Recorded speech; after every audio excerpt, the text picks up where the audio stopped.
ஒரு காலத்தில் வளமிகுந்த ஒரு நாட்டை மகாராணி ஆனந்தி ஆட்சி செய்தாள்.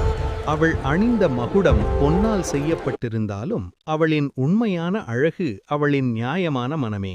மகாராணி தினமும் மாறுவேடத்தில் நகரம் முழுவதும் சென்று மக்களின் நிலையை அறிந்து கொள்வாள். ஒரு நாள் கடும் வறட்சியால் மக்கள் துன்பத்தில் இருப்பதை அவள் கண்டாள். அரண்மனையில் இருந்த ஆலோசகர்கள் வரி அதிகரித்தால்தான் அரசின் செலவுகள் சமாளிக்க முடியும் என்று கூறினர். ஆனால் மகாராணி அதனை ஏற்கவில்லை. மக்கள் கண்ணீர் சிந்தும்போது அரசின் பொன் பெருகுவது நியாயமல்ல என்றாள். அவள் தனது அரண்மனை பொக்கிஷத்திலிருந்த தங்கம் நகைகளை விற்று விவசாயிகளுக்கு விதை, நீர் வசதி ஏற்படுத்தினாள். பசித்தவர்களுக்கு உணவு வழங்கினாள்.